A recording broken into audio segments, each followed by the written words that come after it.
Hello and welcome back to Norfolkfords. Today's going to be a bit weird. We're now moving the planting tractor over to East Winch, ready for daffodils, and so it's a bit of a setup day. Setup days are normally a bit difficult, fiddly, just trying to get all the details lined up, but Dad's in meetings all day, so this is probably going to be the worst setup day we've ever had. But I'm sure it'll go swimmingly, because at the same time, Dad's in a meeting all day. So I'm just topping up the back end of the T7, and I'm going to be on the, I think it's called a culti bed, what I've borrowed from Chloe's dad. And it's done an absolutely fantastic job. Where we've been through on the ridges, it's quite cloddy because the land's been so dry and stuff like that. So this is just like a rotavator type thing with ridging bodies on the back. That's doing a lovely job of just chopping up all the clod, leaving a nicer bed for when the de-stoner goes through. So the T6 is being used on the road because we don't want to put this one on the road because she's a little bit poorly. We think the transmission is on the way out, but until it actually goes wrong, there's nothing we can do about it. It's just playing up. So keep an eye on the oil, keep an eye on how it's working, what codes pop up. Definitely top up the oil. So I'm going to drop off the ridger which is currently on, put on the culti bed. It's a standard culti bed, 72 inch, daffs are at 72 inch, and yeah, we'll go through on this. And I'm sure a lot of you will probably be saying that's a terrible idea going into ridge work with such large tyres, but we ain't got another set of narrows. The narrows are on the de-stoner, which is where you want them, and we've been pulling through ridges with these wides anyway, and this culti bed's got ridging bodies on the back anyway, so I can't see the harm in it because we're putting the ridge back in anyway. So again, it sort of goes back to that debate I had when we were lifting daffs a couple of months ago. Are we better off for a narrow tyre? Some things like the bed, the de-stoner needs narrow tyres to be in that ridge and to not disturb the bed that we've just made. But some things I just don't think we need narrow tyres for. I think we're better off on these, not creating higher compaction that a narrow does. Anyway, leave a comment, let me know what you think.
with the cultivate down this end before I need to do some more subsoiling over that way to make way for the bed, not the bed form, the rigid bodies.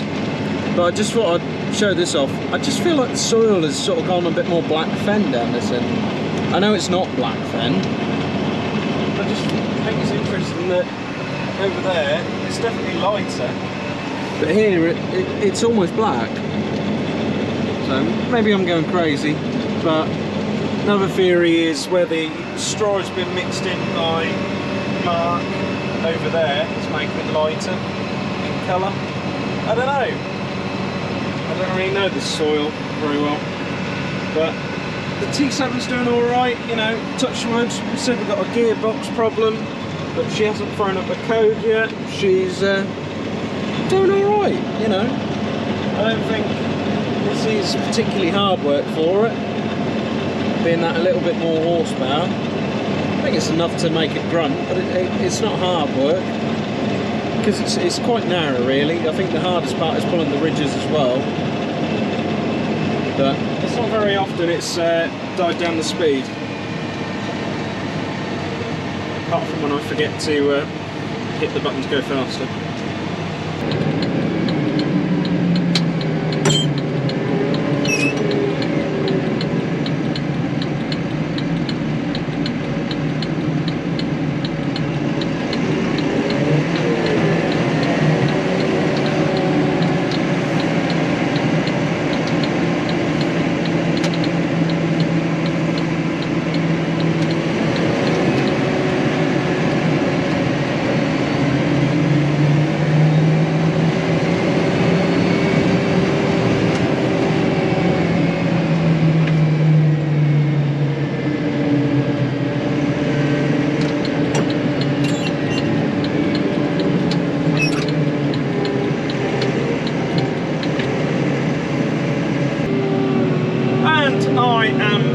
So you might have just seen a video clip of me in some beautiful countryside unrelated to the daffodil field we were in.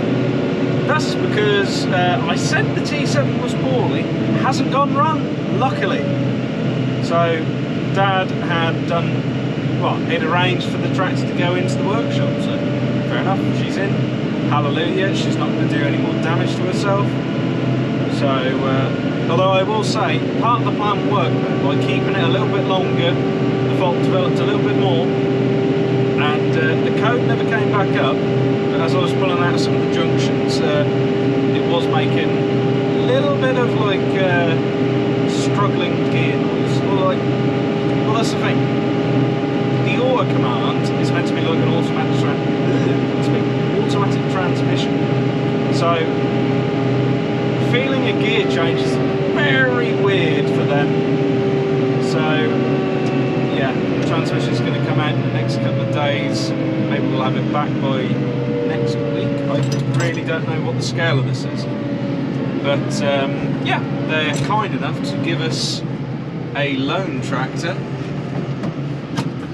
But this is a little bit of a blast from the past. There we go. A bit blast from the past, really. We're back on a power shift. We once had a power shift, and just trying to remember how to do one up the road, really, because you know I drive manual vehicles all the time, but this style of cab,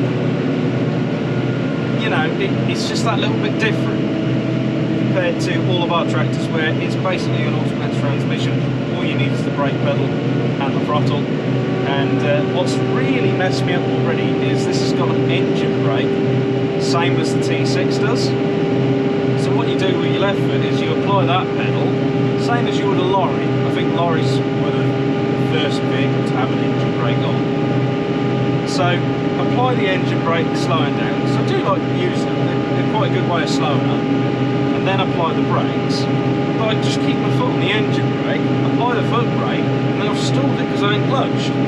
Whereas the T6 don't have that problem, it's fine. So I've got to relearn it a little bit. I'm actually quite pleased with this. It's a good bit of fun. It's just dropped off the 210. We're now on a 230, so they're a little bit bigger. and it's definitely a bit noisier. I assume the engine's a little bit bigger. I know the bonnet's definitely massive. That definitely looks a lot bigger. And this is on wider tyres, and it just actually feels really comfortable. The only thing that I feel like Dads and the others are going to be gutted about is this has got no guidance on it at all. So I think this is going to be subsoiling only.